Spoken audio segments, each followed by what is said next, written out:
Hello again, my name's Dawn and I like to design and refurbish homes, and this is my rambling series on various topics to do with interior design and DIY.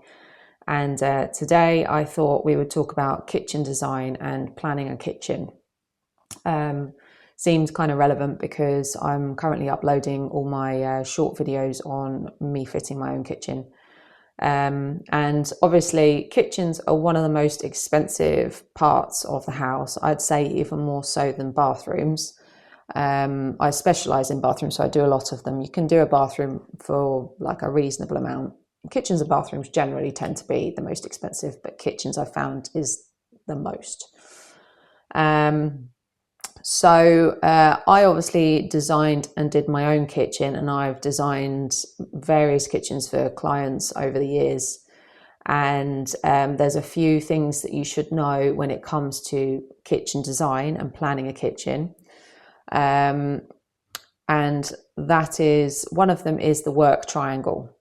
So practically wise, you should have your cooker, your fridge and your sink within sort of a rough triangle space. And that is kind of like a workflow thing. I'm currently designing a kitchen at the moment, which is quite a big room. So there are units on one wall, there's units on the back wall, and then there's an island in the middle.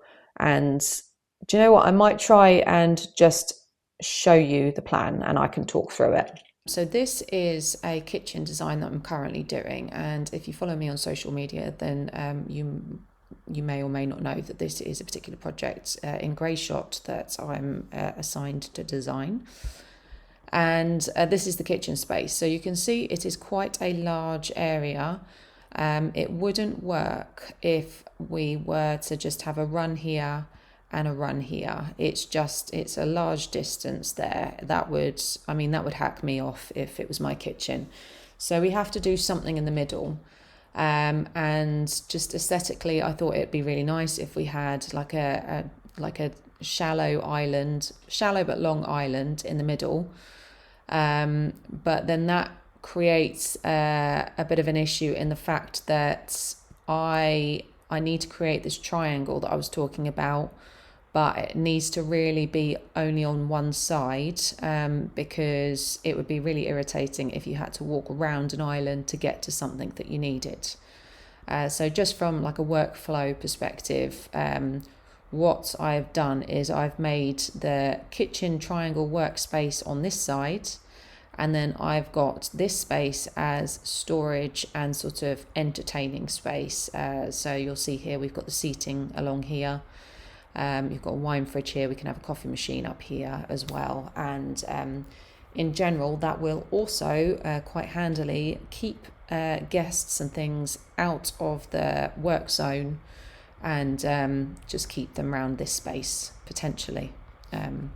There's always people that like to stand in entrances and right in front of you, but that's the general gist of it. So the work triangle, here we've got ovens, then we've got the hob, and then we've got fridge, freezer, and then here we have got the sink. So this is sort of in general your triangle. A couple of other things that I like to do, I like to have the dishwasher right by the sink. That's handy for connecting to water and waste and that lot. And I like to have the bin by the sink and dishwasher. Just because it tends to be that you scrape a plate, you might rinse it a little bit and you stick it in the dishwasher, so it keeps it all in this zone. You don't necessarily have to have the sink on the central island. Some people have the hob on the central island. Me personally, I didn't want the hob on the central island because I wanted a particular type of a particular type of extraction design which connects like it's attached to the wall, and also I didn't want a hob that was just going to spit everywhere and spit all over your guests. That would be really annoying. So yes, and then we've obviously got a countertop overhang here for seating, so our seating can be tucked away, and then we've got things like storage. You could keep keep whatever in there. We all have loads of rubbish in our kitchen that we only use occasionally. Lots of things like bread makers and whatnot that can be stored in and around here. And then we've got some sort of glazed storage for things like glasses, and then you can have your little wine store and wine fridge in this section. So that is the triangle on this design. Obviously there are various different shapes of spaces that you will need to try and get in that kind of working triangle zone and make practical, but that is a general rundown of the kitchen triangle. I hope that kind of made sense. Obviously, everyone's kitchens are different shapes and different entrance ways and windows and whatnot. But just for practicality's sake, that is kind of like your working space. First things that you have to do is you obviously measure your space and you design the layout. That is quite like fundamental to the whole thing. Once you've got your general layout, then what I would do is I would make sure that I list all the appliances and just general items that I want in the kitchen. I know plenty of people who have forgot things like pull-out bins that they were desperate to have, like they wanted a pull-out bin, but they just completely forgot it off the list. Even designers, if they haven't designed a kitchen before, then sometimes they miss stuff off. So I would list out everything that you want, whether it's like a double oven, a hob, like your fridge freezer, if you want a hot water tap or a cooker tap, dishwasher, all of those different things, and make sure that in your layout you kind of you write them down and mark up where you want them. Then hopefully you won't forget any of the bits and pieces that you particularly want. Then what I would tend to do is I would personally, what I do, hang on. Right, so I tend to use a company called DIY Kitchens, and they're probably quite well known. They've actually just been, as far as I know, I think they've been bought by Howdens. But DIY Kitchens are really, really good for assigning, for you to assign certain cabinets to a plan. So what I do is I go on their website, and then they have literally got lists of base units, wall units, everything that you might need, appliance housing.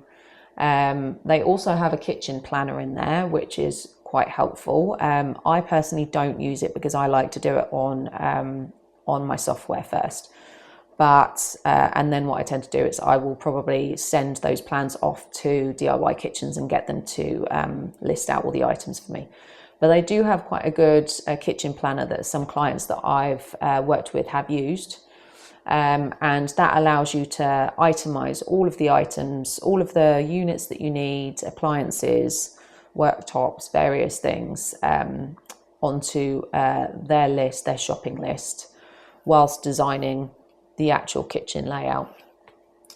And that way you then you have all of your various units on a plan.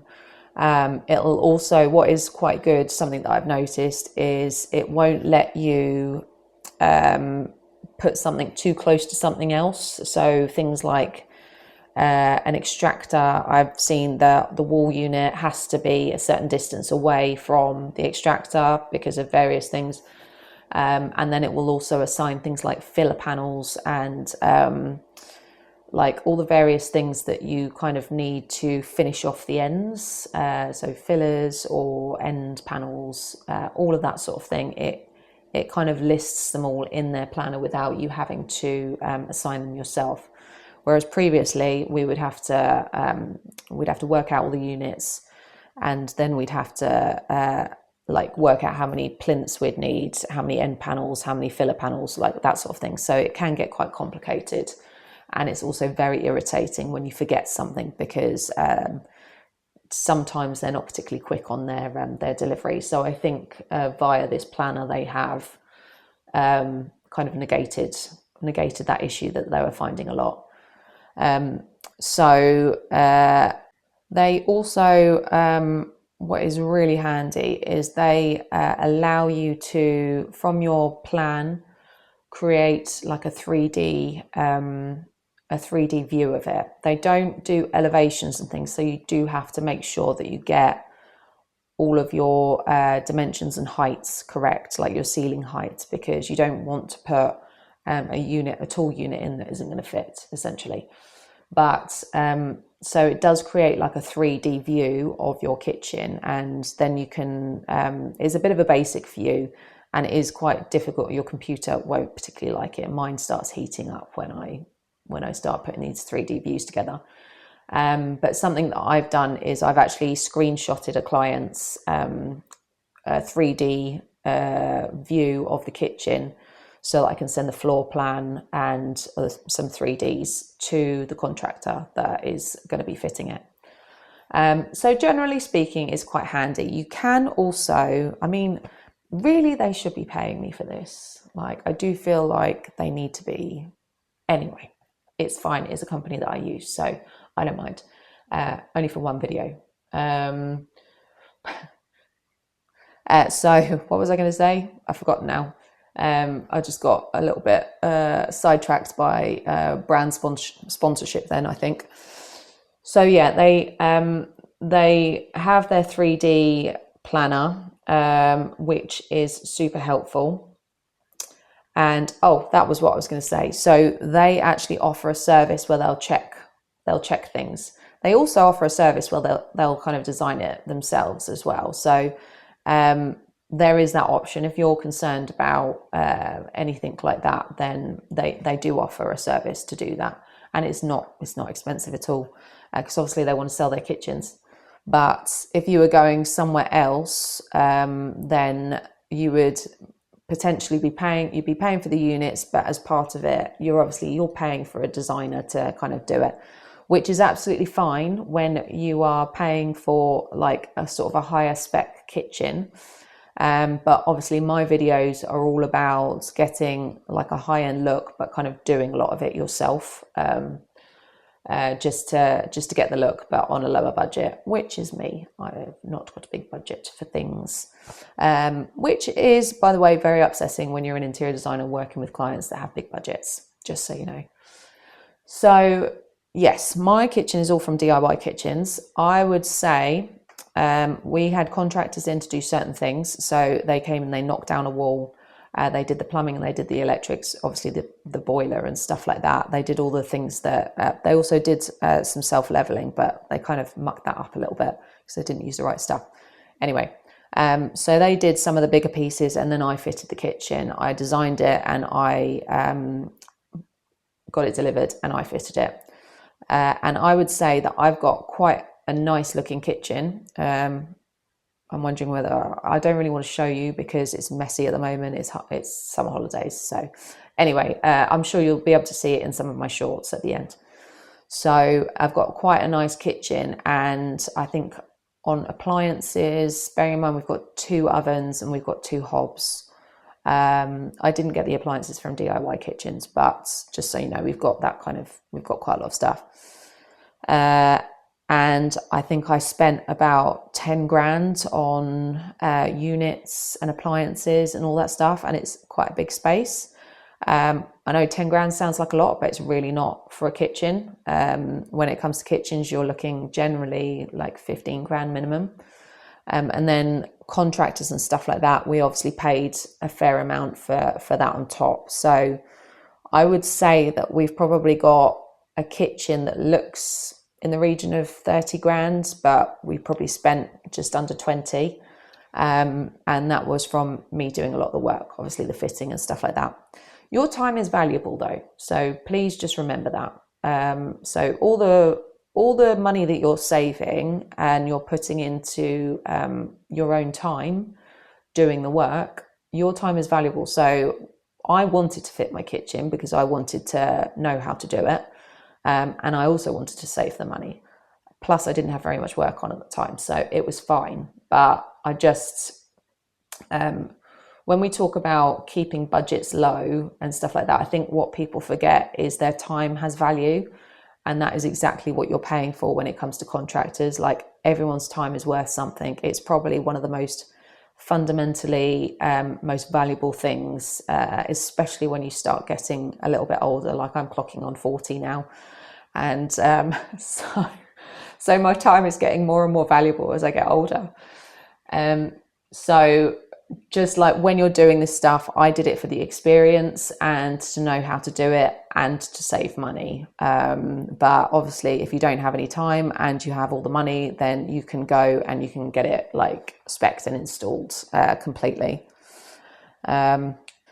So I just wanted to mention worktops. If there was something that I was going to spend a bit more money on, it would be the worktops, because essentially when you're talking about kitchen units, you get them in various colours, shapes, sizes, styles, but fundamentally they're all made of the same stuff, which is MDF and chipboard. So I'm not too worried about spending a little bit cheaper on the units, but things like worktops and like tiles and splashbacks, that I think is like more of a bespoke element that you can use to kind of elevate your kitchen.